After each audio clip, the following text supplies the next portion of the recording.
Ya baik, bismillahirrahmanirrahim. Kita lanjut lagi ke pembahasan selanjutnya, itu tentang komponen gerak parabola. Nah, pertama ini ada posisi 1 gitu ya. Ini benda tepat akan bergerak. Nah, ini sesaat dilempar dari tangan atau dari sebuah alat gitu ya.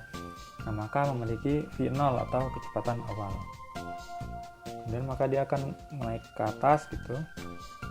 Nah, ini benda mengalami kecepatan saat, dan karena geraknya ke atas, maka benda mengalami perlambatan oleh gaya gravitasi.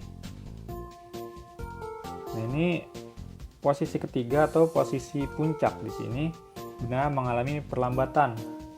Lama-lama kecepatan pada V-nya, kecepatan pada sumbu Y-nya akan habis, sedangkan kecepatan pada Vx-nya itu tetap ya, karena berlaku GLB. Nah, kemudian setelah dari titik tertinggi, benda ini turun lagi. Pada posisi 4, benda mengalami kecepatan saat. Setelah benda mencapai titik tertinggi, benda akan turun dan mengalami percepatan. Nah, ini pada posisi kelima, benda sudah sampai tanah lagi ya, sudah sampai tanah dan mencapai jarak terjauh di sumbu X. Oke, ini perlu diperhatikan juga waktu yang diperlukan benda dari posisi awal hingga mencapai titik tertinggi sama dengan waktu dari titik tertinggi hingga benda jatuh kembali ke tanah.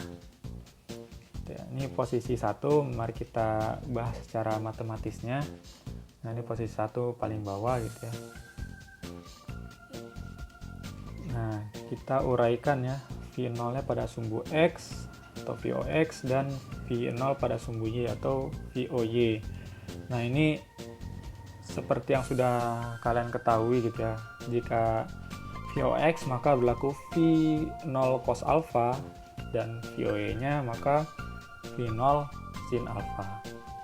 Oke, ini ada contoh soalnya. Seorang anak mengarahkan busur ketapel membentuk sudut 60 derajat terhadap bidang horizontal. Ketika karet ketapel ditarik dan batu dilepaskan, kecepatan batu dari karet sebesar 10 meter per sekon. Kecepatan awal batu pada sumbu X dan sumbu Y adalah, jadi kita ketahui A-nya 60 derajat, V0-nya 10 meter per sekon, maka ditanya VOX dan V0Y. Udah seperti biasa ya, seperti di bab vektor gitu ya, dimana VOX-nya V0 cos alpha, maka didapatkan nanti 5 meter per sekon. Kemudian VOY-nya didapatkan 5 akar 3 meter per sekon. Ya, kemudian posisi keduanya. Nah, ini posisi kedua di sini. Ini posisi beberapa saat setelah benda dilepas, namun belum mencapai titik tertinggi. Nah, kecepatan saat V dapat diuraikan sebagai berikut. Vx-nya tetap karena dia berlaku GLB, jadi selalu konstan. Kemudian Vy yang berada di sumbu Y ini mengalami GLBB diperlambat. Nah, rumusnya seperti ini. Nah, di mana Vt sama dengan V0 min Gt. Atau Vy sama dengan VOY min Gt, di mana tadi VOY-nya adalah V0 sin alpha. Maka V-nya adalah V0 sin alpha min Gt. Nah, besaran V-nya itu dari resultan Vx dan Vy. Seperti biasa ya, bab vektor sudah kita pelajari. Kemudian tinggi saat benda mencapai posisi 2 adalah, nah ini dimana H-nya adalah V0 sin alpha T min setengah Gt kuadrat. Oke, baik. Oke, tadi dari posisi kedua kita ke posisi 4 terlebih dahulu.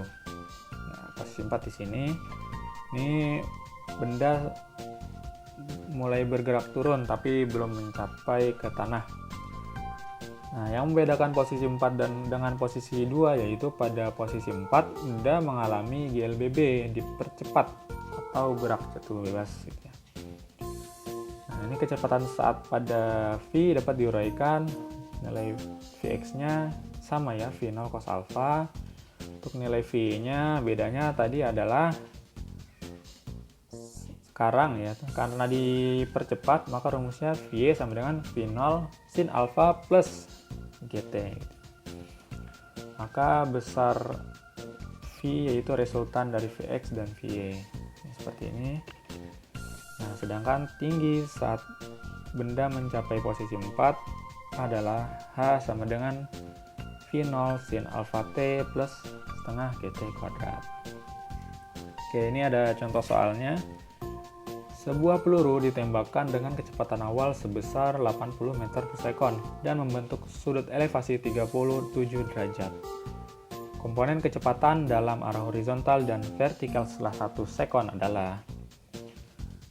Nah, untuk menentukan kecepatan gerak benda pada waktu tertentu, kita perlu mencari kecepatan awal pada sumbu X dan sumbu Y, di mana Vox-nya kita hitung ya, maka didapat 64 meter per sekon, sedangkan Voy-nya dapatkan 48 meter per sekon. Nah, selanjutnya kita cari besar kecepatan gerak benda setelah 1 sekon pada komponen sumbu Y dan sumbu X ya.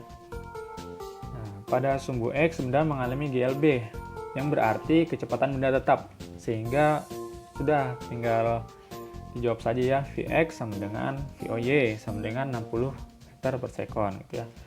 Pada sumbu Y, benda mengalami GLBB yang berarti kecepatan berubah terhadap waktu, dimana ini tadi baru naik ya, jadi rumus V-nya adalah Voy minus GT, dimana tadi Voy-nya 48 meter per sekon dan GT-nya 10, T-nya 1 sekon, maka ini 48 meter per sekon dikurang 10 meter per sekon, maka V-nya adalah 38 meter per sekon. Oke, next. Nah, ini posisi ketiga itu pada saat titik tertinggi ya. Nah, dimana nilai V-nya adalah 0 karena dia sudah mencapai titik tertinggi, yang artinya dia tidak akan bertambah lagi tingginya gitu. Dan Vx-nya adalah V0 cos alfa. Nilai waktu yang diperlukan benda untuk mencapai titik tertinggi adalah, dimana tadi V-nya sama dengan 0, maka tadi kan V sama dengan Voy min GT. Nah, jika kita ingin mencari waktu, maka yang dicari di sini adalah T. Maka jadi ini kita pindah-pindah ruas saja. Kemudian akhirnya kita cari T-nya, dimana T H max sama dengan VO sin alfa per G. Nah, tinggi pada saat benda mencapai posisi ketinggian maksimum adalah, nah ini dimana H max-nya itu V0 kuadrat sin kuadrat alfa per 2G ya. Kemudian jarak yang ditempuh benda saat mencapai tinggi maksimum yaitu S sama dengan V0 cos alfa TH max. Nah, TH max tadi yang kita sudah dapatkan di sini ya. Ini TH max-nya. Oke, kemudian ini posisi kelima, itu benda sudah mencapai di tanah atau sudah kembali ke tanah gitu ya. Ini posisinya paling ujung. Nah, pada posisi ini waktu yang diperlukan benda untuk mencapai jarak terjauh adalah, dimana Tx max sama dengan 2Th max. Tadi kan berlaku jika itu ya benda dari awal ke titik puncak sama dengan waktu dari titik puncak ke titik akhirnya, maka Tx max-nya tinggal kita kalikan dengan 2 gitu ya. Nah, maka Tx max-nya sama dengan 2 VO sin alfa per G. Nah, benda kembali ke posisi awal dengan jarak terjauh yang dapat dijangkau benda, yakni di mana X max-nya atau jarak terjauhnya sama dengan 2 V0 kuadrat sin alfa cos alfa per G. Ya, nah ini latihannya. Sebuah peluru ditembakkan condong ke atas dengan kecepatan awal 1,4 kali 10 pangkat 3 meter per sekon dan mengenai sasaran yang jarak mendatarnya sejauh 2 kali 10 pangkat 5 meter. Bila percepatan gravitasi sebesar 9,8 meter per sekon kuadrat, maka besar sudut elevasinya adalah, nah ini kita ketahui dulu ya, diketahui V0 sama dengan 1,4 kali 10 pangkat 3 meter per sekon. X max-nya yaitu 2 kali 10 pangkat 5 meter, dan G-nya atau G gravitasinya 9,8 meter per sekon kuadrat. Yang ditanya adalah alfa atau sudut elevasinya ya. Maka kita pakai rumus X max sama dengan 2V0 kuadrat sin alfa cos alfa per G. Karena kita mencari sudut ya. Nah, dimana ini X max-nya diketahui ya, 2 kali 10 pangkat 5. Terus kemudian ini kita pakai rumus atau identitas trigonometri, di mana 2 sin alfa cos alfa sama dengan sin 2 alfa gitu ya. Maka bisa kita pakai sin 2 alfa gitu ya. Nah, tinggal kita masukin lagi, dimana V0 kuadratnya yaitu 1,4 kali 10 pangkat 3 meter per sekon kuadrat per G-nya yaitu 9,8 meter per sekon kuadrat. Maka sin 2 alfanya adalah 2 kali 10 pangkat 5 dikali 9,8 dibagi 1,4 dikali 10 pangkat 3. Maka nanti didapatkan sin 2 alfanya adalah 1. Nah, 1 ini hasil dari berapa gitu kan. Nah, maka kita ketahui sin 90 hasilnya 1. Maka ini untuk lebih mudah aja ya. Nanti jika kalian misalkan nih sin 2 alfa sama dengan 0. Yaudah, maka sin 2 alfa sama dengan sin 0 derajat. Seperti itu, karena sin 0 derajat sama dengan 0 gitu ya. Nah, mudahnya seperti itu. Maka nanti didapatkan alfanya 90 derajat dibagi 2. Maka alfanya sama dengan 45 derajat. Oke, baik. Kita sudah sampai di materi terakhir gitu, yaitu kesimpulan. Kesimpulannya adalah gerak parabola adalah gerak dua dimensi suatu benda yang bergerak membentuk sudut elevasi dengan sumbu X atau sumbu Y. Sumbu X pada horizontal merupakan GLB atau gerak lurus beraturan, di mana kecepatannya tidak berubah, kecepatannya tetap. Dan sumbu Y vertikal merupakan GLBB.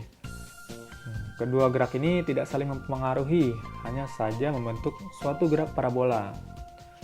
Nama lainnya juga disebut dengan gerak peluru yang memiliki lintasan parabola. Nah, kemudian semakin tinggi posisi awal benda, maka semakin besar jarak terjauh benda. Nah, titik tertinggi benda dan semakin lama waktu jatuh benda gitu ya. Kemudian semakin besar kecepatan awal, maka semakin besar jarak terjauh benda, titik tertinggi benda, dan semakin lama waktu jatuh benda. Oke, baik. Sekian materi pada hari ini. Nanti yang belum jelas bisa ditanyakan di WhatsApp grup ya. Oke, mungkin sekian dari saya. Kurang lebihnya mohon maaf. Wassalamualaikum warahmatullahi wabarakatuh.